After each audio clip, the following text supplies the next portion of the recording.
In the summer of 1984, San Francisco is gripped by fear.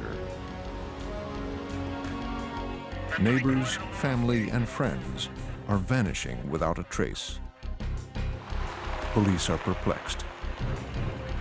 The investigation takes a deadly turn when a killing field is uncovered high in the California mountains. As the body count climbs, the evidence points to an elusive killer. To bring this murderer to justice, a small-town prosecutor must take a long, dark journey into the mind of a serial killer.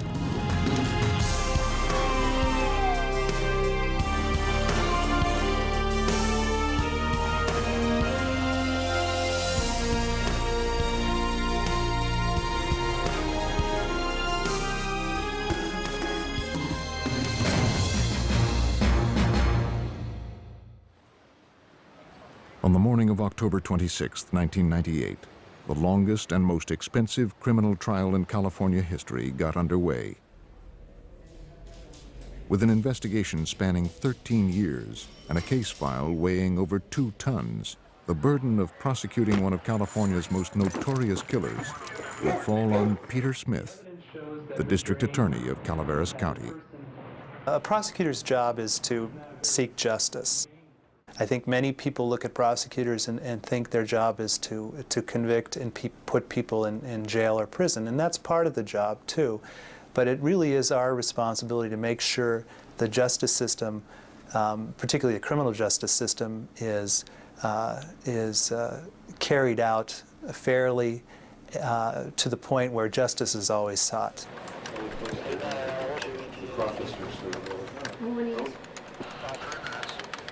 On June 2, 1985, a South San Francisco dispatch operator received a call. A theft was in progress at South City Lumber. 31 Boy 1, 1087 Robert 1 at South City Lumber, Railroad and Spruce, on a 488 shoplifting. Officer Daniel Wright of the South San Francisco Police Department responded to the call. I had just 1 year on the street at that time, and you know, my thoughts were, you know, officer safety, be careful. Like any call you go to, things could go awry at any time.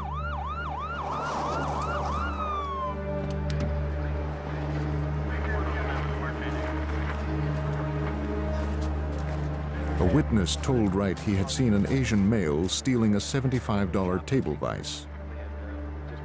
He said the thief, when confronted, tossed the vise into the trunk of a brown Honda and fled on foot. Inside the Honda, Wright spotted a suspicious-looking case. I opened up the case and found a .22 Ruger with a cylinder-shaped object that was probably 6 to 9 inches long. And through my training, I observed it to be a silencer. The gun was illegally modified. As Wright took a closer look, an agitated man burst from the store. Calm down. He told the officer he paid for the vise his friend had taken. Wright's supervisor, Sergeant Paul Zemer, arrived on the scene. The gun in the Honda made both officers suspicious. The car was impounded. At that time, we told him that he was going to be going down to the station to give a statement about the weapon. And he was handcuffed and placed into Officer Zemer's vehicle and brought to our station.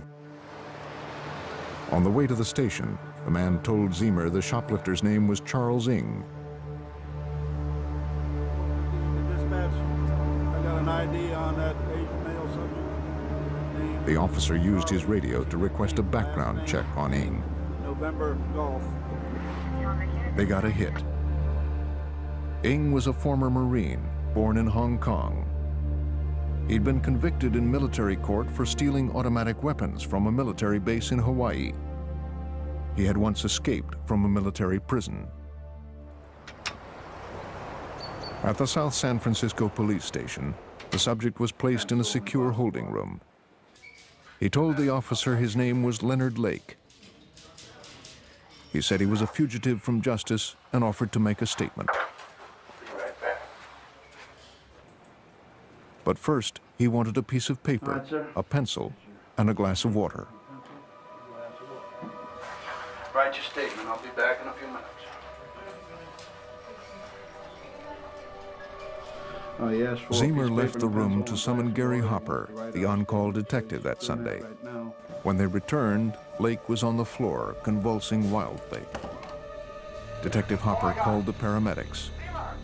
He was flopping around on the floor. It was very violent, like a fish flapping out of water, uncontrollable.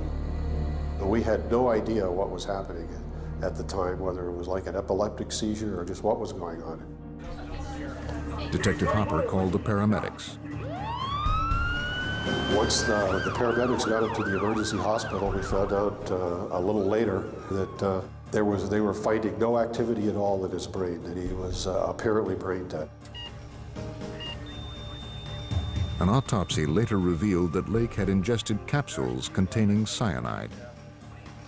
The doctor told me, and the lab technicians told me that it took about 20 to 25 minutes for the gel cap to dissolve before the cyanide actually hit his system, and that would probably coincide fairly well with the amount of time between he was at the lumber yard and brought to the police station.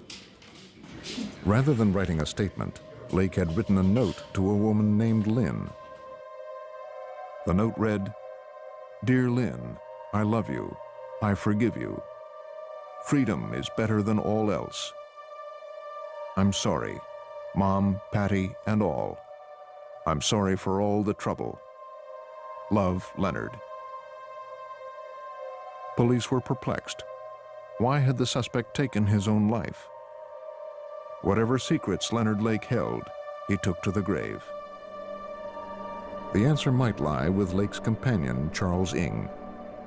Police issued a warrant for Ng's arrest for shoplifting. Then they processed the car Lake had been driving.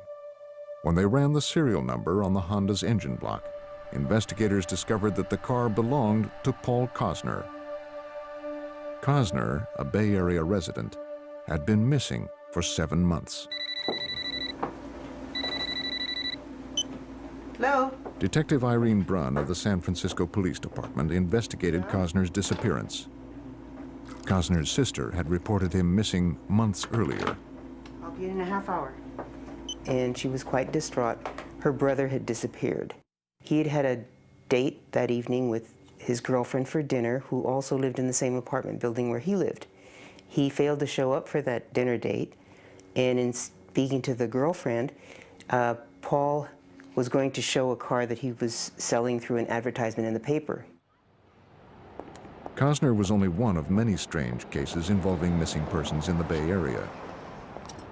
Detective Brunn was also investigating the disappearance of an entire family. On July 25, 1984, San Francisco police responded to a frantic call for help. Harvey Dubbs, his wife, and their 16-month-old son, Sean, hadn't been seen for several days. Police had to climb through a window to gain access to the Dubbs apartment. San Francisco Police Department, anybody on the premises? The Dubbs family had indeed disappeared, and the signs of a struggle were apparent. Days earlier, Harvey Dubbs had placed an ad in the newspaper to rent out his video equipment. That equipment was now missing. Missing person cases usually fit a certain profile. They often involve teenage runaways or people who disappear without telling anyone, only to return a few days later. In the case of the Dubbs, it was clear the family hadn't left voluntarily. Detective Brunn feared they would never return. In the house, there were things that were unusual and out of order. The baby's room was out of order. Deborah's medication was left at home, and it was something she had to take every day. So there were a lot of things that didn't look right. They left their cats locked in the house unattended, and they wouldn't have done that. It is unusual for people like Paul Cosner or the Dubbs family to simply vanish without a trace. Without leads, both cases had gone cold. To be realistic, we get 500 a month. We had one family disappeared July 25th. Now we're up to November 2nd.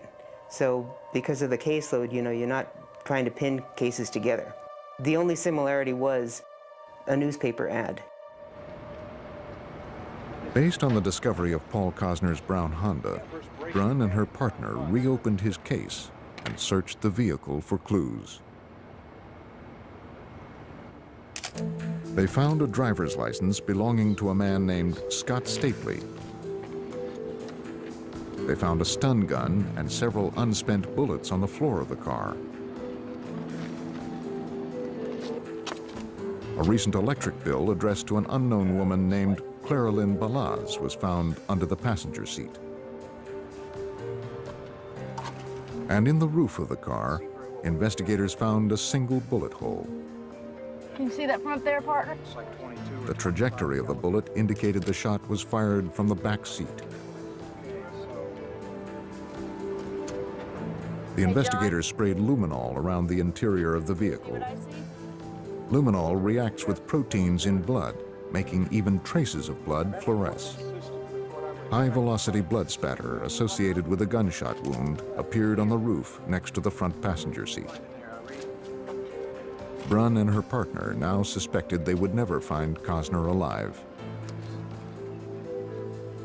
With Leonard Lake dead and his partner Charles Ng at large, investigators could only wonder how many more victims they might find at the end of this trail of blood.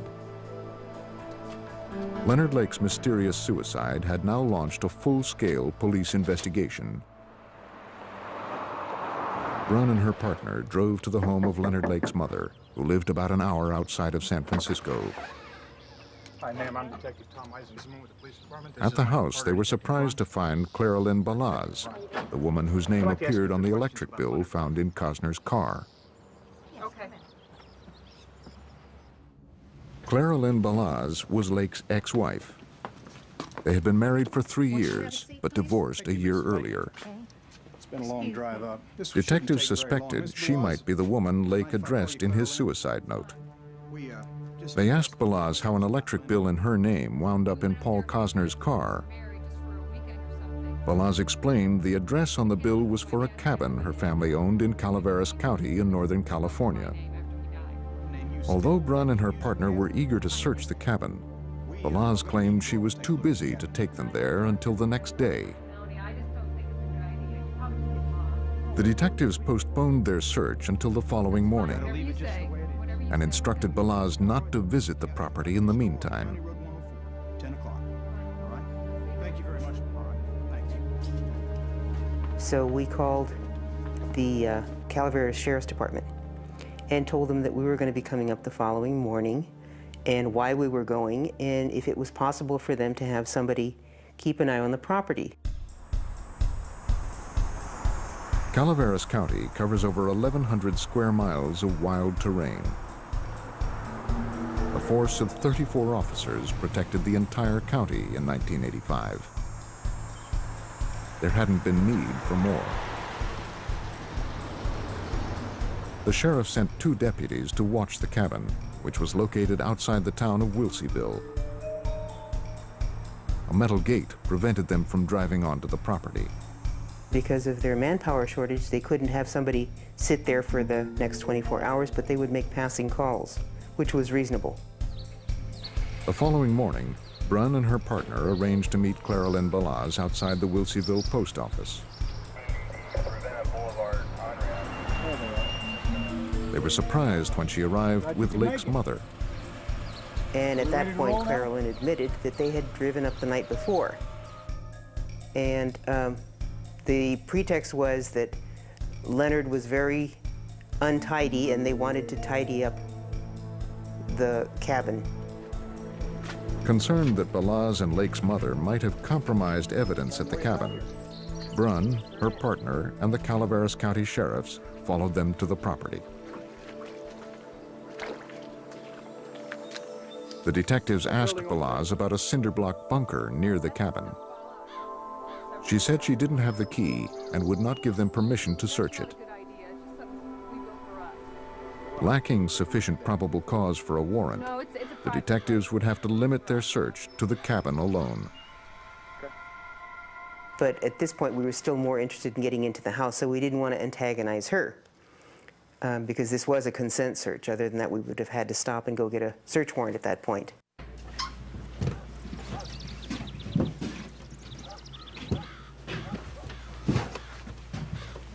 While her partner questioned Balaz, Detective Brunn searched the house. I came up last night just for a few minutes. She noticed something odd about the bed. There were holes drilled into the bedposts and the floor. It seemed designed to tie someone up. And I was standing in front of this bookcase, and I happened to turn around, and all of a sudden I recognized a piece of equipment. And then it dawns on me where I had seen it. It was the Dubs. The video equipment, Brunn recalled, had been stolen from the home of Harvey Dubs, the San Francisco man who vanished with his family 11 months earlier. So I went over and called my office. I said, would you mind checking our inventory and read me the serial number? He proceeded to start reading the serial number, and then I gave him the last 3 numbers from the piece of paper that I had in my hand. And so at that point, we realized that now this is even getting bigger. It's not just Mr. Cosner, now we have the Dubs. And at that point, Clara Lynn got very nervous and said, you've been here long enough, I want you to leave.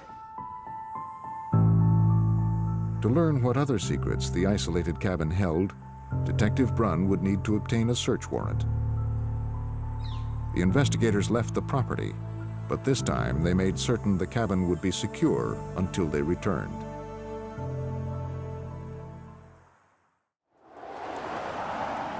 As investigators conducted a search of Leonard Lake's cabin in Calaveras County, they had discovered video equipment that belonged to a family who had been missing for nearly a year. This gave them sufficient probable cause to petition the judge for a warrant. Ron McFall led the investigation for the Calaveras County Sheriff's Office. We did get one that day, and later that afternoon we went back to the residence to conduct a search of the residence and the property and what looked like a tool shed at first. The tool shed was a cinder block structure that bordered the driveway. Clara Lynn Balaz referred to it as a fallout shelter. Got it. Good, good. Leonard Lake had been a survivalist, and this was his fortress against nuclear holocaust.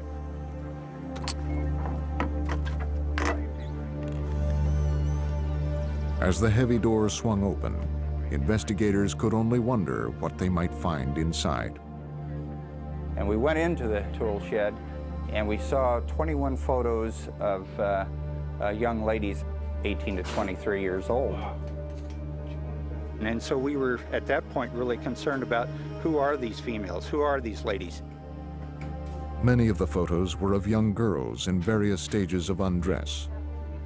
Some were nude. It was unclear who the subjects were or where they had been photographed. Everyone feared the pictures might be trophies, such as those serial killers often keep of their victims. They also found a journal written by Leonard Lake. In it, he wrote of The Collector, a novel about a butterfly collector who captures his ultimate prize, a young girl named Miranda. In his journal, Lake writes, "The Collector. Has it really been near 20 years I've carried this fantasy? And Miranda, how fitting, my lovely little prisoner of the future." In other entries, Lake referred to a series of operations under the heading of the Miranda Project. The investigators could only speculate as to what this meant, but it seemed ominous. Here, Ron. Okay. And you'll see where there's some, what appears to be... 100 yards from the bunker, Ron McFall and the other investigators noticed the ground had been scarred by a series of several fires. We noticed at that point approximately 7 different burn sites on the property. We decided to look at the burn sites a little further, and we found what we thought may be bone fragments, but we really weren't sure. If the piles of ash did contain human bone fragments, someone had attempted to conceal an unspeakable horror. Now desperate for answers, investigators ran the license plates of a truck parked near the cabin. It belonged to Lonnie Bond, Lake's neighbor. Hello, anybody in the house? Lonnie Bond lived with his wife and 18-month-old son in a house about 50 yards from Lake's cabin. Anybody home? Officers walked next door to speak with Bond. Hello? Anybody here? Anybody home? The smell of decayed food thickened the air. The house appeared to have been empty for some time, perhaps months. Although it seemed the occupants departed abruptly, there was no sign of foul play. Another vehicle found on Lake's property belonged to Robin Scott Stapley. Stapley had been missing for some time, and his driver's license was found in Paul Cosner's car. Leonard Lake had used Scott Stapley's driver's license because they were both big fellas, and he had been trying to pass himself off as Scott Stapley. So we're contacting Southern California to see, where is Scott Stapley? And it turns out that he had been living at the cabin next door, and no one has seen them either. Investigators intensified their search. Cadaver dogs, known for their acute sense of smell, were brought in to help. Authorities now suspected that 8 missing people from Northern California were linked to the cabin. If they had been murdered, as police feared, perhaps their bodies were buried on the property. Hey, Rick, come here. One of the dogs recovered a piece of bone. The deputies working the scene knew immediately that this was not an animal bone.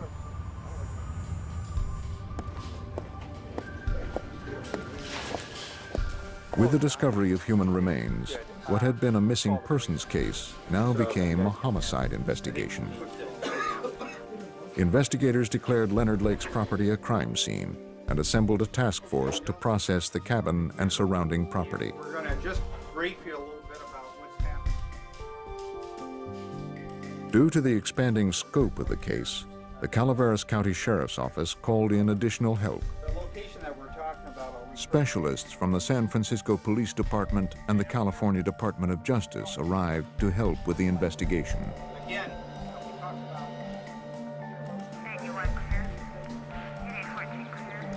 3 days after Leonard Lake's suicide, a convoy of law enforcement vehicles descended on the property. Now that this was a murder investigation, police knew that all material recovered from the site could become vital to the eventual prosecution of the case. Each section of the property was assigned to a specific team.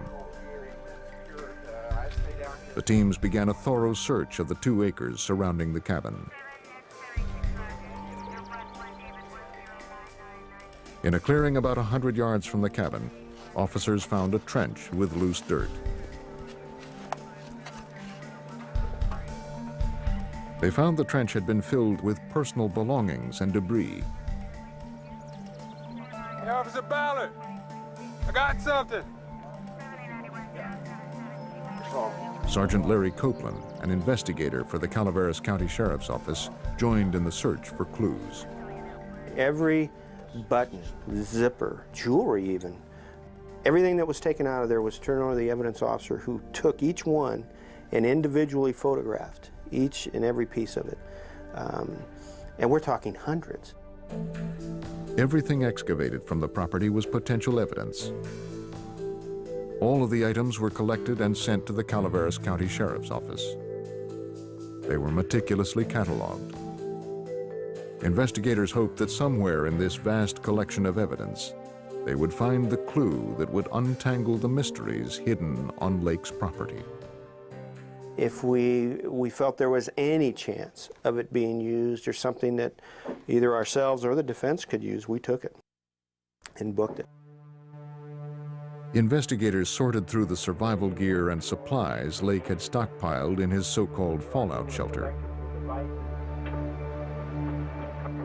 Lieutenant Ron McFall remembers that during this phase of the search, they made a surprising discovery. There was a secret door inside the bunker.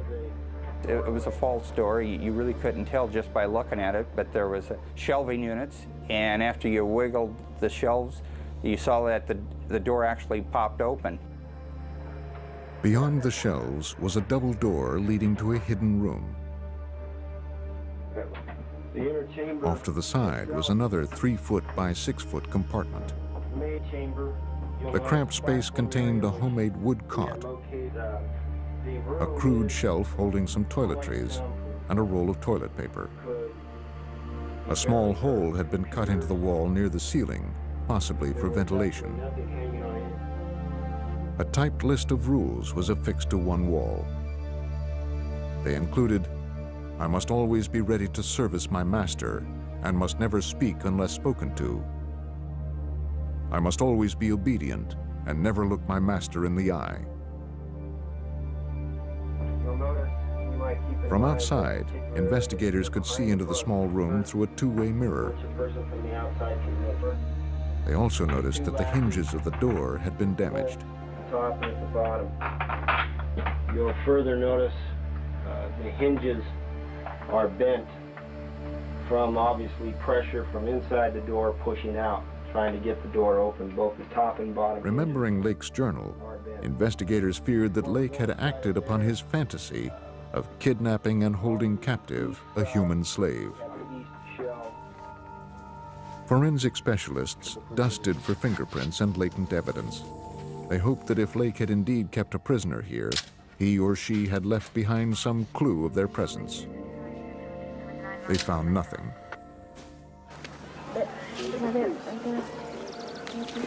As the search of the property outside the bunker continued, an investigator noticed some loose soil next to the driveway.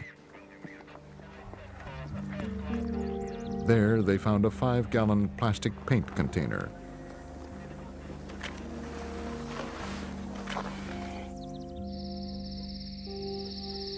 As darkness fell, the task force suspended its search. Inside the cabin, the investigators viewed one of the videotapes they had found buried in the plastic container. They could hardly believe what they were seeing. This case was becoming more frightening with each piece of evidence they uncovered. But nothing could prepare them for what lay ahead. After 2 days of searching Leonard Lake's cabin, investigators feared more than 8 people had been killed and possibly buried on the property.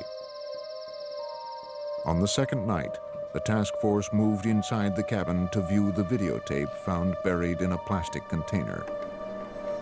The tape depicted 2 women suffering extreme verbal and psychological abuse at the hands of Leonard Lake and his accomplice, who demanded sexual submission under the threat of violence. We also observed an Asian male on the tape, and he had a knife in his hand, and he was cutting the clothing. This would be the blouse, the top, as well as the bra strap, removing clothes from the female. The Asian male was identified as Charles Ng, the shoplifter Leonard Lake had identified just prior to his suicide. The Homicide Division of the San Francisco Police Department launched a full-scale manhunt for Charles Ng. Investigators started with a search of Ng's San Francisco apartment. They collected some video equipment and a number of videotapes. Everything was tagged as evidence and sent for analysis. San Francisco homicide detective Ed Erdelatz led a task force that investigated the year-old disappearance of the Dubs family. The equipment Lake and Ng had used to videotape their captives had once belonged to Harvey Dubs. Investigators had obtained his California driver's license photo and had made up a photo collage, shown it to neighbors, and identified him as one of the people coming out of the Dubs home. One of the Dubs neighbors told investigators that the night before the family was reported missing, she saw two men leaving their residence. One of the men was carrying a large duffel bag. It was dark, but she said she could identify him. The eyewitness's critical identification of Charles Ng gave investigators probable cause to issue an arrest warrant. Well, I told him Clara Lynn Balaz, Leonard Lake's ex-wife, was questioned about her ex-husband's association with Charles Ng. She agreed to talk, but only after her attorney convinced the district attorney's office to grant her immunity from prosecution. Balaz claimed she didn't know anything about the murders. She did tell them that after the shoplifting incident, Ng walked to her house. What kind of trouble are you in? The two drove back to the lumberyard to see if Lake was all right. Well, When they saw him talking to the police, they returned to her house.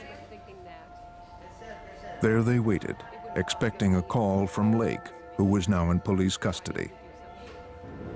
When he didn't call, Clara Lynn drove Ng to his apartment. Ng told Clara Lynn he had to get out of town. She said that she thought he would probably go to Chicago, that he had mentioned that he would go to Chicago if he had to get out of town, and she claims that that was the last that she saw of him. Because Ng was wanted for murder, and there was reason to believe he had fled the state, the California investigators asked for assistance from the FBI. In response, the Bureau launched a massive manhunt for Charles Ng. At San Francisco International Airport, agents learned that a passenger fitting Ng's description had boarded a plane to Chicago, traveling under the name Mike Kimoto. In Chicago, agents worked to track Ng's movements. They started with an extensive background check. Hey, Leonard, how you Charlie? Investigators learned that Charles Ng was born in Hong Kong and entered the United States on a student visa in 1979. He enlisted in the Marine Corps, but was eventually arrested for stealing weapons.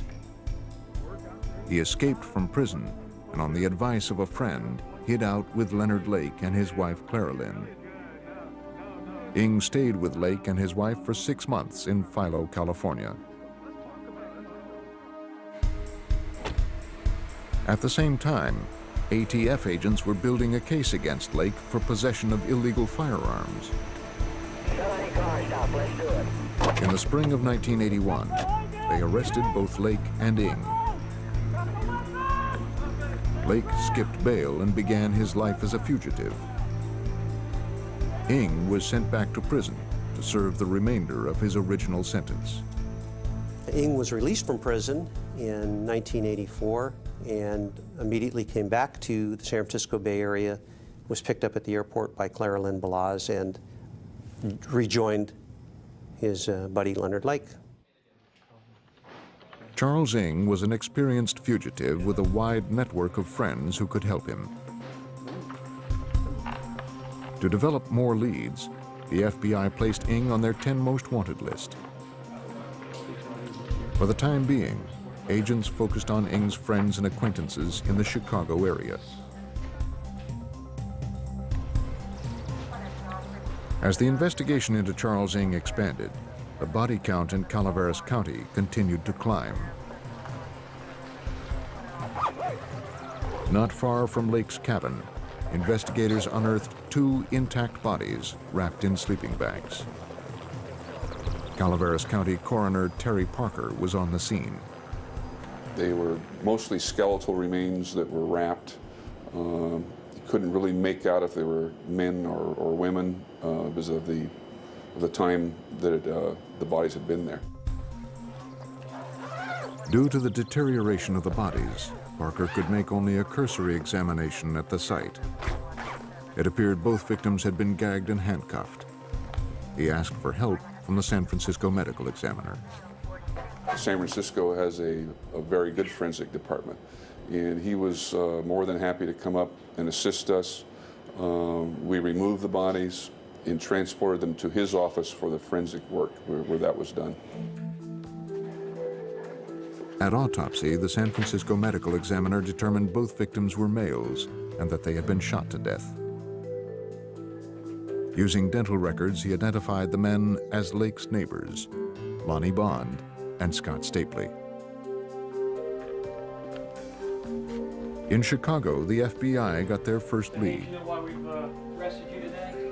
They learned that after serving time on the weapons charge, Ng had kept in touch with his former cellmate. A man described how he had driven Ng first to Detroit, then to the border town of Chatham. There, he said, they split up. A witness came forward and told agents that he had seen Ng board a bus in Chatham, bound for Toronto. Agents were aware that Ng's sister lived there. The FBI deployed a surveillance team at her apartment house, but the fugitive never showed. After days of following Ng, the trail grew cold. A suspected serial killer was now roaming free in Canada. As word of the multiple murders spread, the news media descended on the property in Calaveras County. Don Lasseter is a true crime author who wrote a book on the Charles Ng case. And of course, the media, when they first heard of this, rushed to the site, and daily the media coverage grew, and it got coverage all over California, and soon all over the United States, and certainly even in Canada. All right. Okay, Ron. The investigators agreed to let the media on the property. They showed them the site and allowed them to videotape some of the evidence they had collected. Up until this point, we've really relied on our imaginations to visualize this story. But today we have pictures that will probably leave many people with an everlasting image of the horror that occurred at the end of this road. These are some of the bone fragments that have been found, and investigators say there are countless fragments just like those scattered over a third of an acre here. The California Conservation Corps has been recruited to pick up the bones. Most of them worked on their hands and knees, raking the ground with their fingers. Investigators came up with 10 pounds of bones. The local coroner says 5 bodies have been found here so far. The Calaveras County Sheriff once told me, though, he believes there are as many as 20 victims, though, buried on the property. Investigators were counting on the media exposure to help identify the 21 women depicted in the photographs tacked to the wall of Lake's bunker. We certainly want to know the circumstances of the photos, when they were taken. We're interested in knowing anything we can about Mr. Lake and Mr. Ng. A telephone hotline was set up by the Calaveras Sheriff's Department, and calls soon began pouring in. Detectives believed Leonard Lake and Charles Ng crossed paths with as many as 25 people who were later reported missing. Property in Calaveras County. Working under San Francisco investigator Ed Erdelatz, the task force tried to piece together any leads that would locate Ng or help identify the growing list of victims. Anybody that had anything to do with either Lake or Ng, we attempted to identify and find out if they were still alive, and if they were, what their relationship was. And it was through that process that we began to identify different victims. Members of the task force were sent around with photos of personal belongings found on the property in an effort to identify anyone who had been at the cabin. Relatives and friends of the missing realized their loved ones might be among the dead. There was the Dubs family from San Francisco, who placed an ad in the newspaper to rent their video equipment and were never heard from again.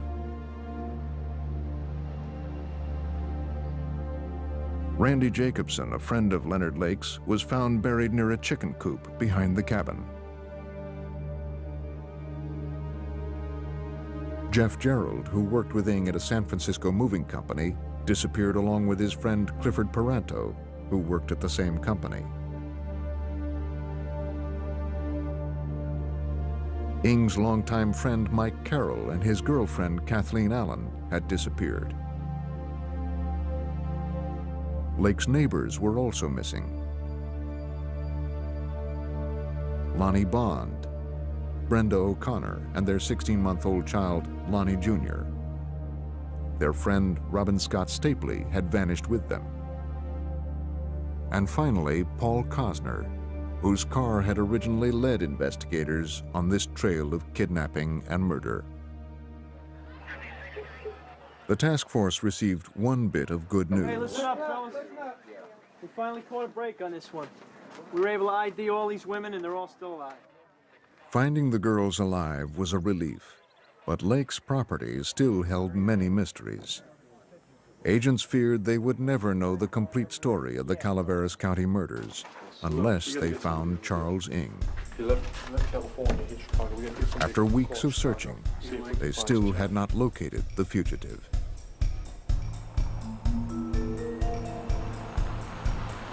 Then on July 6, 1985, a boy riding his bicycle in a Canadian park spotted the perfect place for a play fort.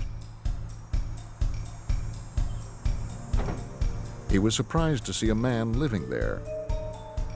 He went to the police and told them he had found a campsite and had seen a man who looked like Charles Ng. The boy recognized him from wanted posters.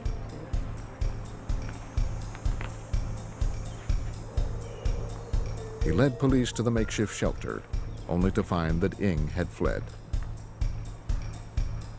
This campsite's clear. He's gone. Later that same day, Charles Ng would make the mistake investigators had been waiting for. Ironically, it was the same mistake that started the police investigation a month earlier. Call the police now. Check him. Okay. A security guard confronted a young Asian male as he slipped stolen merchandise into his knapsack in a Calgary department store.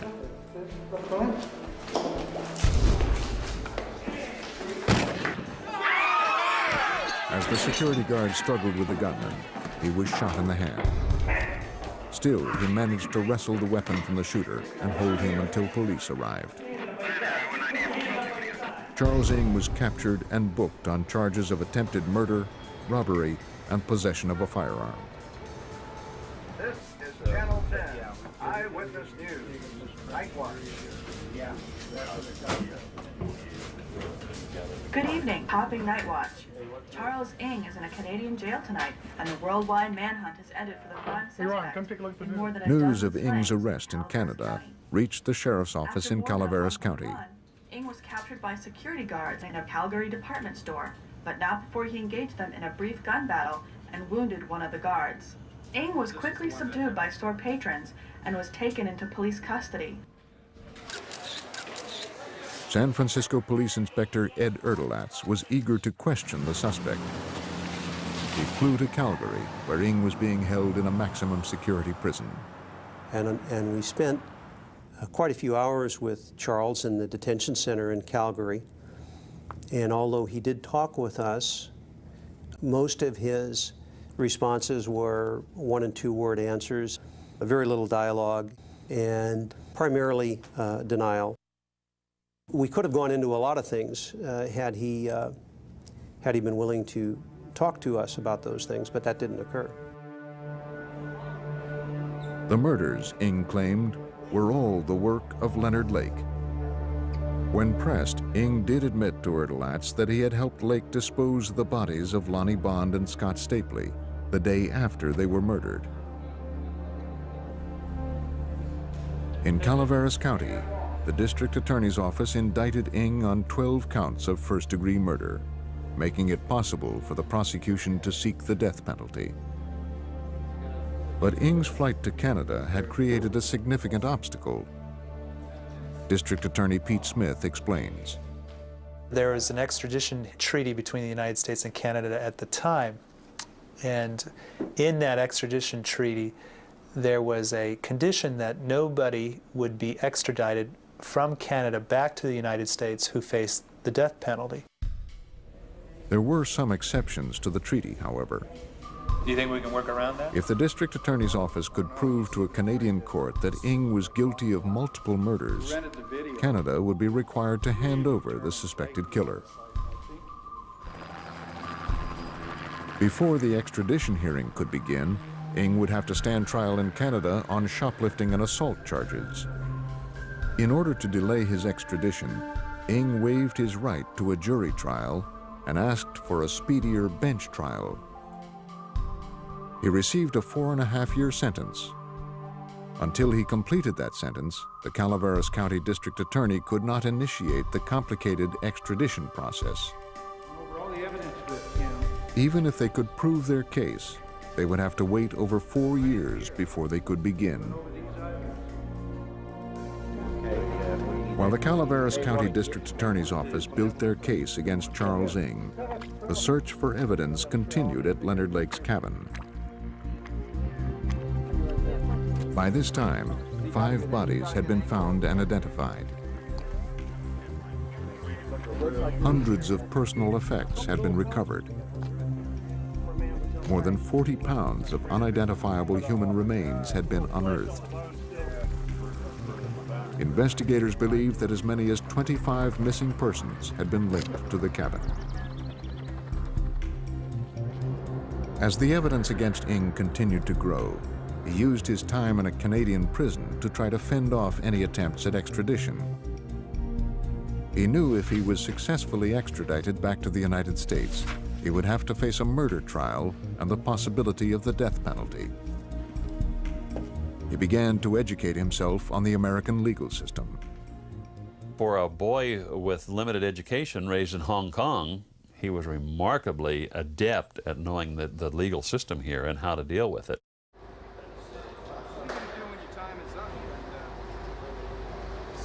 A guard reported to the prison warden he overheard Ng say to a fellow inmate, "If you want to delay the system, you just have to fire your lawyers."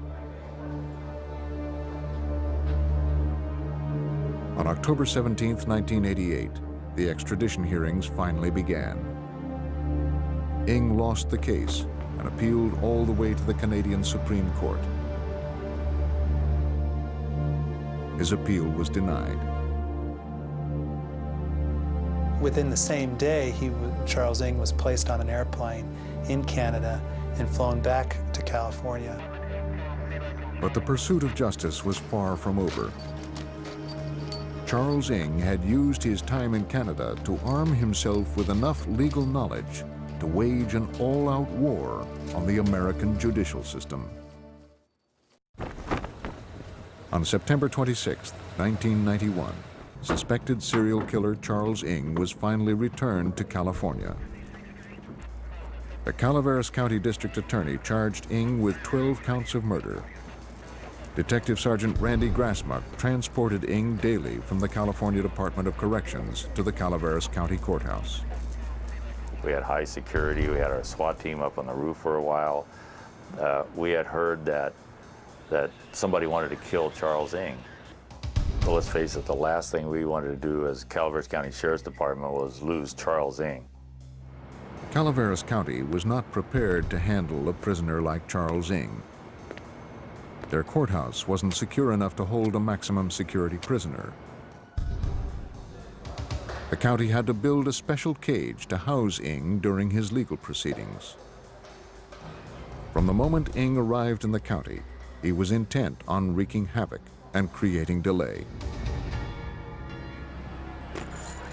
He began by trying to fire his attorneys and complaining about his treatment. He filed motions for better food and a shorter commute from the prison. He demanded to have his cage dismantled. Although each motion was frivolous, it sapped the resources of the Calaveras County District Attorney's Office. I didn't realize how truly huge this case was. We're very small. We have 5 attorneys, including myself. There's the assistant district attorney, and then I have 3 deputy district attorneys. We have 2 investigators, and we have 3 support staff, and that's it in our criminal division. It's like a very small law firm. The prosecution battled Charles Ng for a full year before his preliminary hearing even started. Your Honor, at this point in time, we would like to present photos affidavits and videotapes into evidence against the defendant. The purpose of this proceeding was simply to determine whether the prosecution had sufficient evidence to try Ng for the 12 murders. Against the defendant, moving forward to trial. Although the burden of proof is not as strict as that of an actual trial, the prosecution had little direct evidence linking Ng to the murders. Lacking eyewitnesses, fingerprints, and blood evidence, the prosecution would have to present its case mostly on circumstantial evidence. Their strongest evidence was the videotape found at the cabin entitled M Ladies. The preliminary hearing was the first time the tape was played for the public. On the tape, Lake and Ng were seen torturing two women, one of whom was Brenda O'Connor. Inspector Erdelatz explains the impact of the videotaped evidence. Brenda O'Connor is a woman who lived on the adjacent property with her boyfriend and his friend and their little baby. And you see her on film, she's handcuffed and she's begging Leonard Lake and Charles Ng for her baby back. She wants her baby back and she's crying. Of course, they killed this little baby, and it's such a sad thing to see her asking for this little baby back. The tapes were incriminating, but with so little physical evidence directly linking Ng to the murders, the prosecution would have to rely on the testimony of another criminal. Hey, Maurice Laberge had served time with Ng in Canada. To pass the time, Ng entertained Laberge with crudely drawn cartoons depicting his crimes and with stories of what had happened at Lake's cabin in California. To gain favor with his parole board, Laberge turned over the cartoons and told authorities the details of his conversations with Ng. One of the most damning cartoons depicted Ng killing a baby. Laberge testified at Ng's extradition hearing, detailing everything Ng had confessed during their jail time together. Laberge's testimony was presented as evidence. On November 13, 1992, the court found sufficient grounds to try Charles Ng on 12 counts of murder. The judge set his trial date for January 12, 1993. We felt that the case would be tried and over with by '93, but no later than 1994. Well, that didn't happen. What did happen was delay. Now that Ng knew he would stand trial for his crimes, he began a desperate attempt to delay the proceedings in any way possible. He filed a motion alleging that his court-appointed attorneys were incompetent. He succeeded in firing them, and the court appointed him new counsel. Because pre-trial publicity made it impossible to find an impartial jury in Calaveras County, Ng's new defense team filed a motion to move the trial. The judge granted the motion, moving the trial to Orange County in Southern California. A fully loaded 36-foot truck delivered a mountain of case material to Ng's new counsel, the Orange County Public Defender's Office. The material included hundreds of boxes of records documenting 8 years of courtroom hearings, witness testimony, investigative, medical, and police reports, and thousands of evidence photographs. William Kelly, Ng's newly appointed counsel, asked for and received 2.5 years to prepare his client's case. The prosecution made the move from Calaveras County, 400 miles south, to Orange County, and prepared for the largest case of their careers. The years of delay worried prosecutor Peter Smith. As you know, in any case, memories fade, witnesses die, things of that nature. And so when you tack on 6 years to the life of a criminal case, that's a long time to delay a case from going to trial. Good morning, gentlemen. Have a seat. Good morning, sir. As the prosecution and defense attorneys finalized their trial preparations, Ng again attempted to delay the process. But Judge John Ryan put a stop to his tactics. The case was finally going to trial. A prosecution team from Calaveras County worked out their strategy with Charlene Honaka, the Deputy Attorney General for the state of California. Yes, I know. She's a tremendous lawyer and a better person. She was, in essence, the heart and soul for this case and for the prosecution. As prosecutors prepared to begin jury selection, the team suffered a devastating setback. Maurice LeBerge was killed in a car accident while on parole. He was the only person to whom Ng had confessed his crimes. The prosecution had just lost its key witness. 13 years had passed since investigators began finding bodies at a mountain cabin in Calaveras County, California. Although they eventually linked 25 missing people to Lake's property, they only had enough evidence to charge Charles Ng with 12 counts of murder. Ng had managed to delay his trial for more than a decade, but could delay no longer. The murder trial of Charles Ng was finally about to begin. The accused serial killer's fate would now rest with a jury of his peers. Peter Smith's job was to select that jury. Because the case was going to take so long, we had to time qualify jurors. We had to bring in over 2,000 people from Orange County to ask them basically, can you commit to the time it'll take to try this case? While counsel was in the midst of qualifying the jurors, Ng grew agitated. Please restrain yourself. Shouting obscenities, he tried to halt the proceedings, telling the judge that he did not want a trial. Judge Ryan ordered Ng to wear an electric stun belt for the duration of the trial. The bailiff could trigger the device by remote control if he became violent again. Attorneys from the prosecution and the defense took a month to choose a jury of 8 women and 4 men, along with 6 alternates. To protect their identities, each member of the jury was assigned a number. On Monday, October 26, 1998, the trial began with opening statements.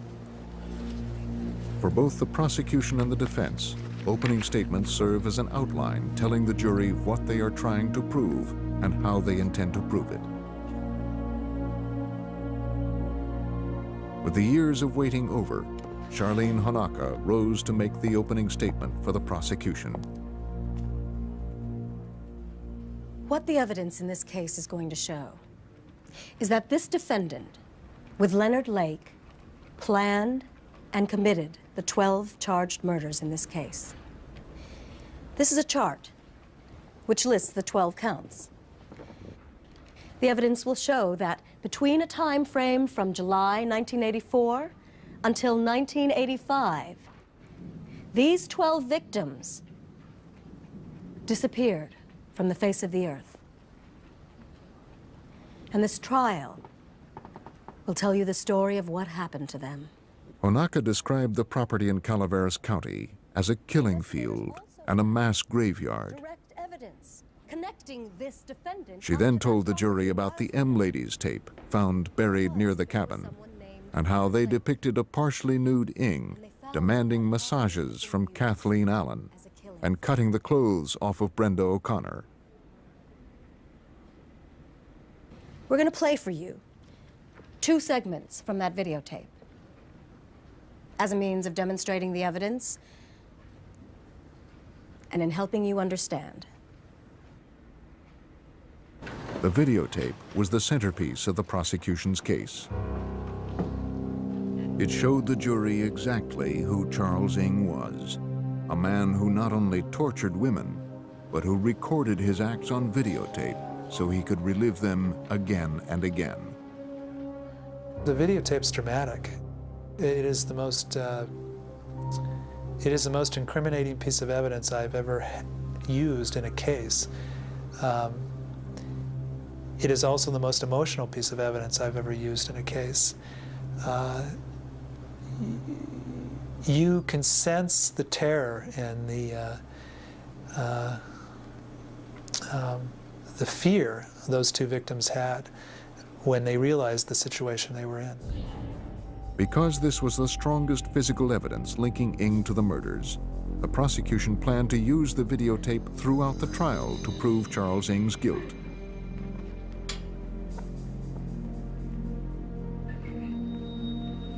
William Kelly, Ng's court-appointed attorney, scarcely mentioned the defendant in much of his opening statement. His strategy was to shift the focus of the accusations from his client, Charles Ng, to the late Leonard Lake. The defense in this case is really simple. That is, Leonard Lake had a motive for murder. Leonard Lake also had a plan for murder. Kelly asserted that Lake's plan for murder was outlined in his diary under the heading The Miranda Project.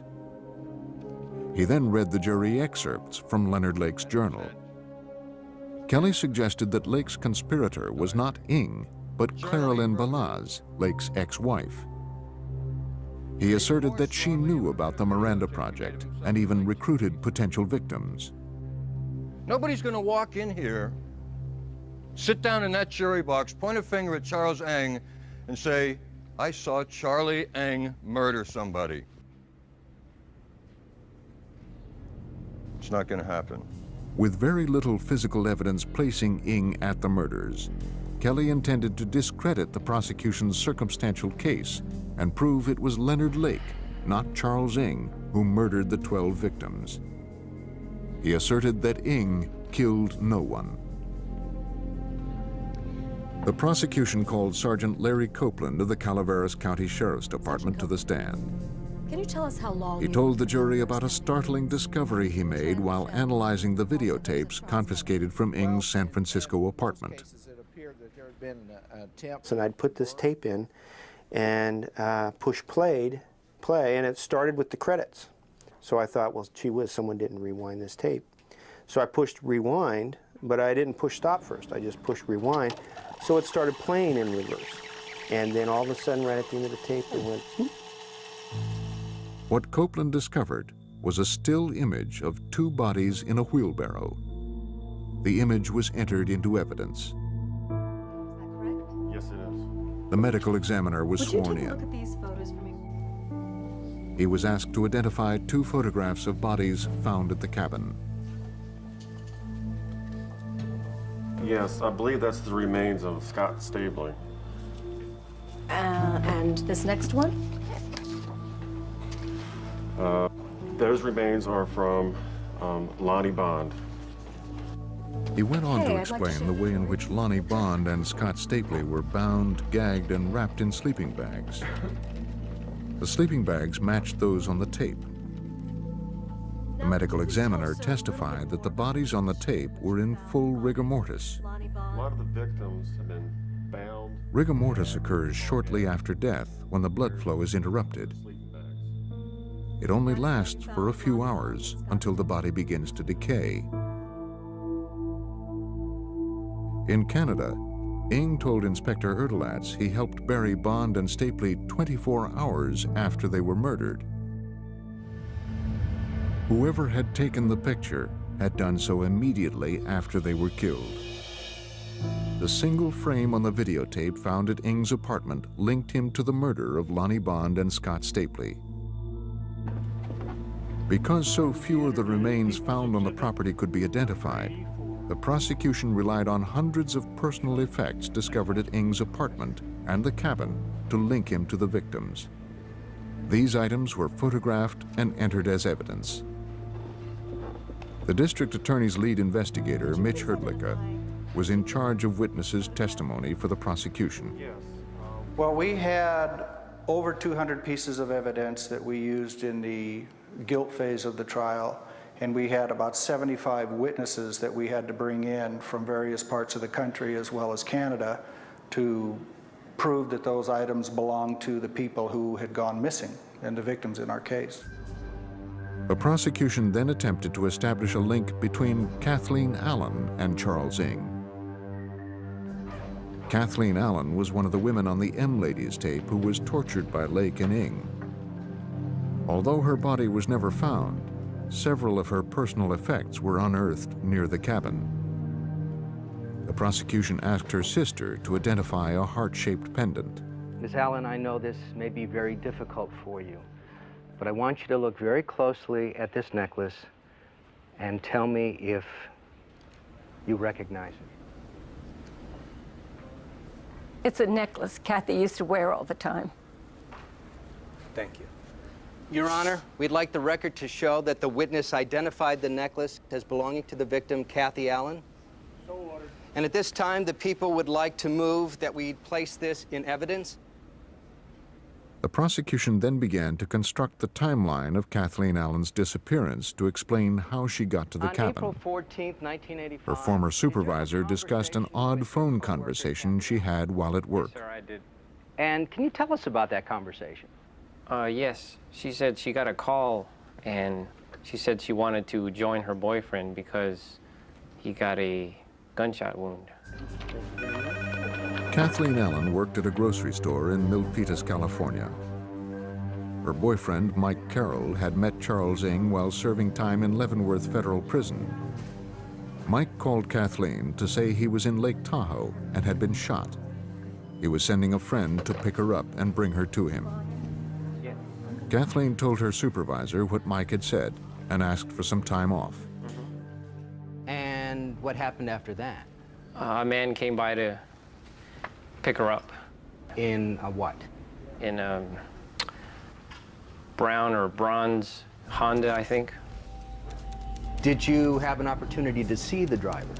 A little, yes. Can you tell us what he looked like? He was in his 40s, bald, dark hair, and he had a beard. That's all I remember. The prosecution then showed the jury Kathleen Allen's videotaped ordeal. John Crawford investigated her disappearance. The videotape picks up from there and shows that Kathy is brought into the residence, into the living room of the residence in Wilseyville. She is handcuffed and she is seated in a chair. Kathy was told, if you don't agree with us right now, we're going to take you into the bedroom, tie you to the bed, rape you, take you outside and put a bullet in your head and bury you in the same place we buried Mike, who was her boyfriend, Mike Carroll. Did you ever hear from her again? Kathleen was never seen or heard from again. Her manager later received a typewritten letter saying she had gotten a job in Lake Tahoe and didn't intend to return. The letter was dated May 6th, 3 weeks after she left the grocery store.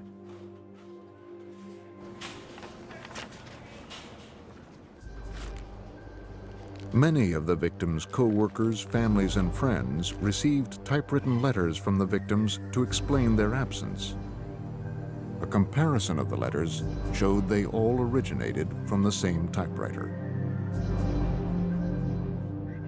An Olympia typewriter found in the cabin was analyzed by forensic document examiners. They concluded that it was the one on which the letters were written. The prosecution entered the typewriter into evidence. The prosecution next tried to prove that Charles Ng was responsible for the abduction and murder of the Dubs family. Miss Tuck, you told us that your last contact with Deborah Dubs was... They called Karen Tuck, who was asked to testify about the last time she spoke with her friend Deborah Dubs on the telephone. Well, Deb was expecting someone to come over to talk to Harvey or see his video equipment. And then the doorbell rang, or someone knocked, and we terminated the conversation. So someone came to her door while you were in the phone conversation with her? Right. Hi. Hi, we're here about the video equipment. Yeah. Harvey Dubbs, a part-time wedding photographer, had placed an ad in a newspaper offering to rent his video equipment. He's got a heavy-duty coax cable, too. Karen Tuck told the court she tried to call Deborah Dubbs the next day, but no one answered the phone. The Dubbs family disappeared on July 25th, 1984. Their bodies were never found. Deb was expecting someone to come over. Karen Tuck was the last person to speak with Deborah Dubbs on the day she and her family were abducted from their San Francisco home. Takes really good pictures. After placing an ad in the newspaper to rent some video equipment, Harvey Dubbs, his wife, Deborah, and his son, Sean, had been robbed and taken from their home. The family was never seen again. Detective Irene Brunn found an inventory of Harvey Dubbs' equipment at his home. Harvey was meticulous in keeping records and photographs, and he kept the original receipts from when he purchased them. He had serial numbers, brand names for everything that he had. Boulevard on-ramp. Harvey Dubbs' detailed records enabled investigators to trace his equipment to Leonard Lake's cabin. But some video equipment was also found in Charles Ng's apartment. One of these pieces matched Harvey Dubbs' inventory. The prosecution entered the video equipment into evidence. Since the Dubbs' bodies were never found, the prosecution's strategy was to use overwhelming circumstantial evidence to tie Ng to the missing family. A case is like a puzzle. You have to start putting the pieces together so that the jury can get a clear understanding of what took place. And to prove a case, you have to fit enough pieces of the puzzle together so that a jury believes beyond a reasonable doubt that a particular defendant murdered or committed a crime. And focused our attention on this bunker. Sergeant Larry Copeland was called back to the stand. Well, when we first came on, he testified about the 7 burn sites they had found. He also described the hundreds of bone fragments he found, many of which had been crushed, burned, and scattered around the property. Judging from the size and number of burn sites, investigators suspected Lake and Ng had used fire to dispose of the bodies of many of their victims.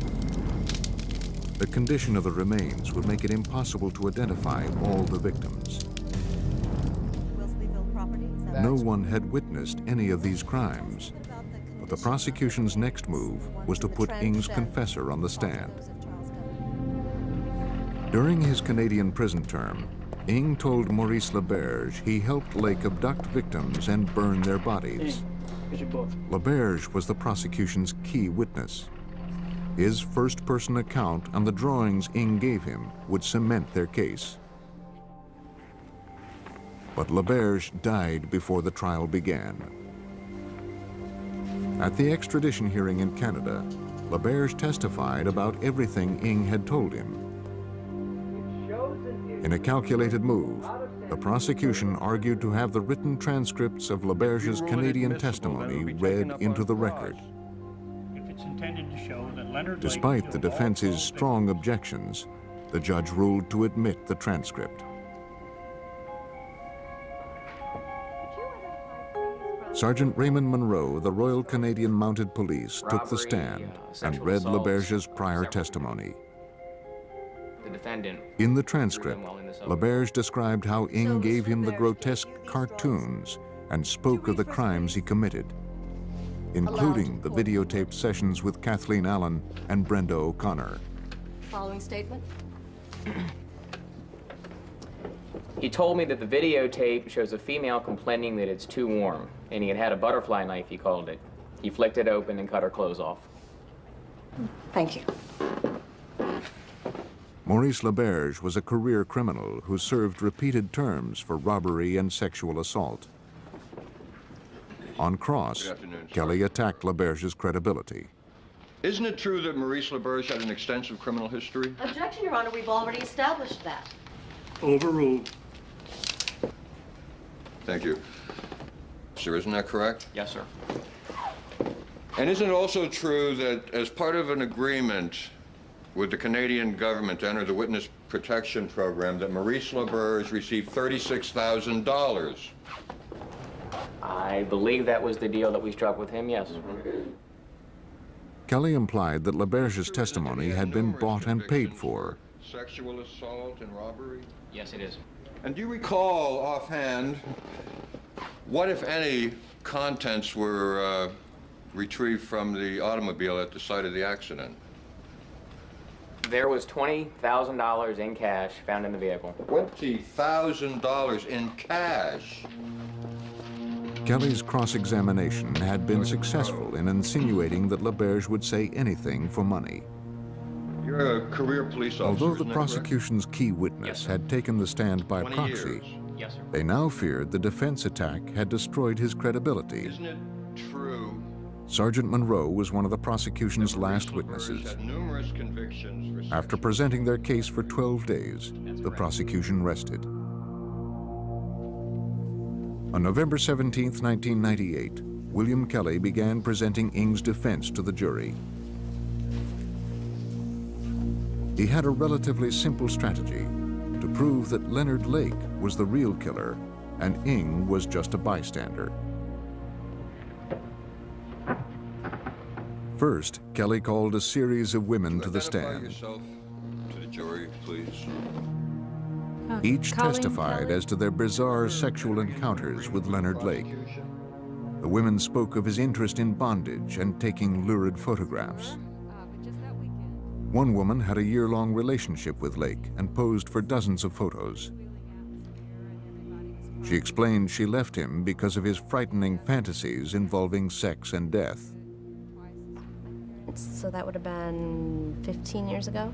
Another woman testified that Lake had threatened to rape her and that he believed in human sacrifice. And he had come over with some people that they knew. The testimony painted Lake as the monster and established that none of the witnesses had even met Charles Ng. Thank you.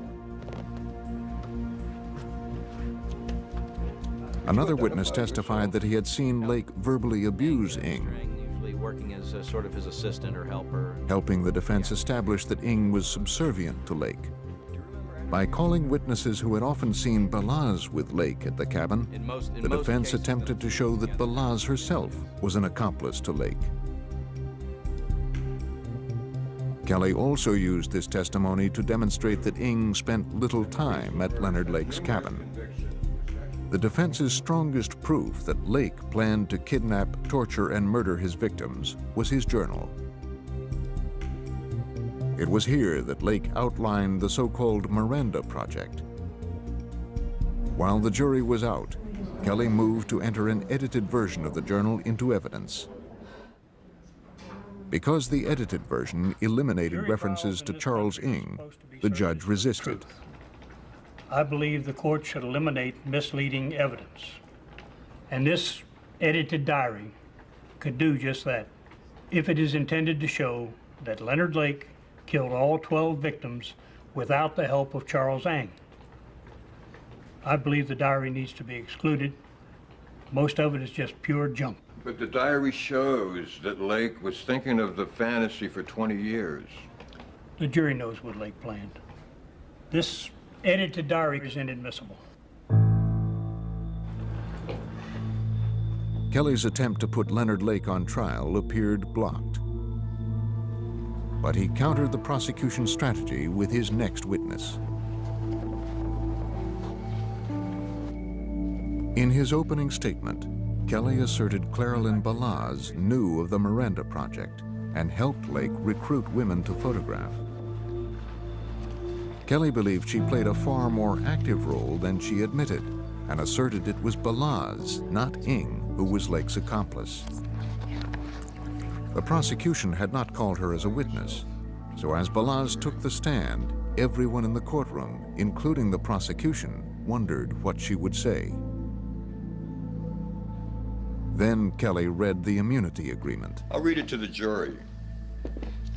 This is an immunity agreement between the state of California and Claralyn Balaz. The state of California promises witness transactional immunity for all crimes, including but not limited to murder, conspiracy to commit murder, aiding and abetting murder, theft and received stolen property related to the victims. No questions. In a stunning move, Kelly chose not to question Balazs. He created the appearance she had something to hide. And since she had not spoken on the stand, the prosecution could not cross-examine her. Balazs made her immunity deal with the prosecution, but in the end, she provided them with little information and became a witness for the defense. Kelly then called another witness who could not be cross-examined. He played a tape made by Leonard Lake describing his rationale for the Miranda Project. What I want is an off-the-shelf sex partner. I want to be able to use a woman whenever and however I want. And when I'm tired or satiated or bored or not interested, I simply want to put her away. With a final glimpse into the mind of Leonard Lake, the defense rested its case. Peter Smith made the final closing argument for the prosecution. He reminded the jury of the evidence they had seen and asked them to return a guilty verdict. Then the trial took its most surprising turn. After hearing the prosecution sum up their case against him, Ng filed a handwritten motion demanding he be allowed to testify on his own behalf. Fire you. And you. When Kelly tried to convince his client otherwise, Ng threatened to fire him. Against the advice of his attorneys, Charles Ng would be taking the witness stand. Observers in the Charles Ng trial were stunned when they entered the courtroom on January 27, 1999. The accused serial killer himself was now on the witness stand. Ng was charged with killing 12 people, and after 3 months of listening to his case, he demanded to testify on his own behalf. Assuming the prosecution would use LaBerge's testimony to corner Ng, Deputy Public Defender Clapp decided to take the offensive and prove that LaBerge had lied. Did you tell him that, with regard to Brenda O'Connor, Kathy Allen, that you shot them in the head while they were handcuffed and blindfolded? No. Ng testified that he had helped to imprison Brenda O'Connor and Kathleen Allen, but had not intended to hurt or kill them. Did you tell Maurice LaBerge that you put their bodies on a pile of wood and ignited it with gasoline? No. Did you agree to kill, intend to kill, or kill any of the victims in the 12 murder charges? No. Ng's denials continued for hours as Clapp went over every statement Ng allegedly made to his jailmate. Then Clapp moved to have Ng explain away the prosecution's other key evidence, the M Ladies tape. On the tape, Brenda O'Connor begged Ng not to take her baby away, to which he replied, "It is better than the baby is dead." Why did you say that? I don't know why I said that. It was just in the heat of the moment. Some of the comments and remarks I made, I don't even know I made until I saw the transcripts. The M Ladies tapes had been transcribed during the extradition hearing so that every word spoken on the tape could be understood. When Charlene Honaka cross-examined Ng, she used the transcripts to turn his own words against him. Were you present at the extradition hearing when Mr. LaBerge testified that you told him that you could hear on the video the sounds of handcuffs clicking? I remember that statement he made. Now, how would Mr. LaBerge know that you could hear the sounds of handcuffs clicking? I mean, that's not on the printed transcript, right, of M Ladies? Right. Honaka demonstrated for the jury that the only way LaBerge could have known about the sound of the handcuffs was if Ng told him. Mr. Ng. It was clear, despite Ng's denials on the stand, that he had told Maurice Laberge the details of the torture and the killings. Details Laberge couldn't have known any other way. Onaka then set out to establish that Charles Ng was not a bystander, but a willing participant in the crimes. She replayed a scene from the M Ladies tape showing Ng cutting the shirt off Brenda O'Connor. So you never talked to Leonard ahead of time about your plan to cut her clothes off, right? No, not on the tape. So you just decided on your own to cut her clothes off, right? Yes. Without any specific instruction from Leonard Lake.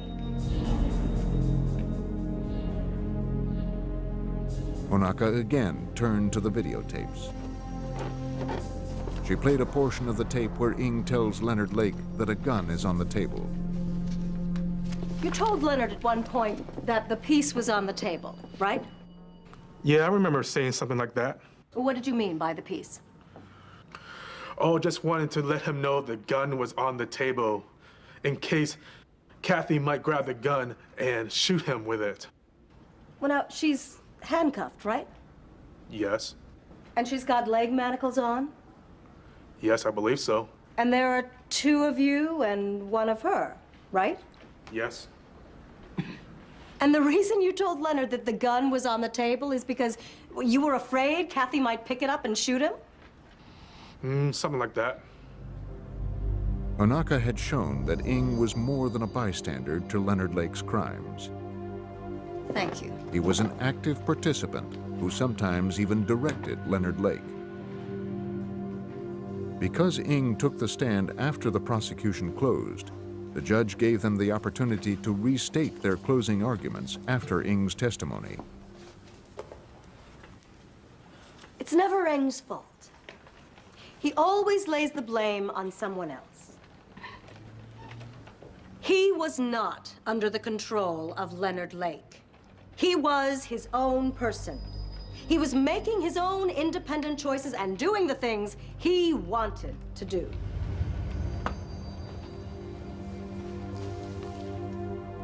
William Kelly then gave the closing arguments for the defense. He asserted the prosecution had simply failed to prove their case and attacked their most important piece of evidence, the M Ladies tape. And no matter how many different ways they show it to you and excerpts from it, there's one thing you never see. Anybody being murdered. And you don't see Charles Ng involved in anybody's murder. No matter how many times you see him cut the clothes off Brenda O'Connor, and as offensive as that is, and I grant you it's offensive, but it ain't murder. It just isn't. Charles Ng had been charged with the murders of 7 men, 3 women, and 2 babies. His fate was now in the hands of the jury. Anybody who prosecutes cases or tries cases knows there's never a sure thing with a jury. And that's the difficult aspect of being a prosecutor. You have to convince 12 people beyond a reasonable doubt. And all 12 have to agree. It has to be unanimous. The jury deliberated for a week, then 2 weeks. The media coverage intensified as the deliberations stretched into their 3rd week. The prosecutors became increasingly concerned that the jury was having difficulty making a decision. This was not a good sign for the prosecution, who knew their case was mostly circumstantial. If the jury demanded strong physical evidence linking Ng to the crimes in order to deliver a guilty verdict, then Charles Ng might go free. As time dragged on, all the prosecution could do was wait.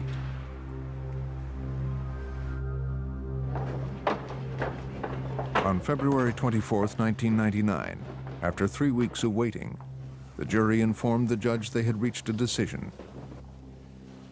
The prosecutors had called approximately 75 witnesses and presented about 200 pieces of evidence to prove the charges against Charles Ng. All that evidence was now in the hands of the jury.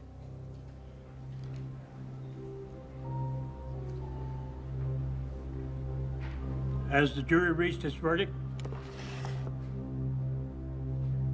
We are deadlocked. We are deadlocked on one count. Would the defendant rise and face the jury, please? Read your verdict. We, the jury, in the above entitled case, find the defendant, Charles Ng, guilty of the murder of Sean Dubs as charged in count 1. The jury found Charles Ng guilty of 11 counts of first-degree murder. They could not come to a conclusion on the death of Paul Costner. They did not feel they had enough evidence to convict. Charles Ng was sentenced to death. For the prosecution, the long ordeal was finally over. And I was just happy for the people of Calaveras County that finally Mr. Ng was found guilty of these murders after so many years. I'm proud of the fact that I was the district attorney at the time and prosecuted Charles Ng, and I was in essence the last person standing from Calaveras County after all of these years. With a final cost of over $20 million, the longest and most expensive criminal case in California history came to a close. For 13 years, the prosecution never wavered in their pursuit of justice. Charles Ng now sits on California's death row.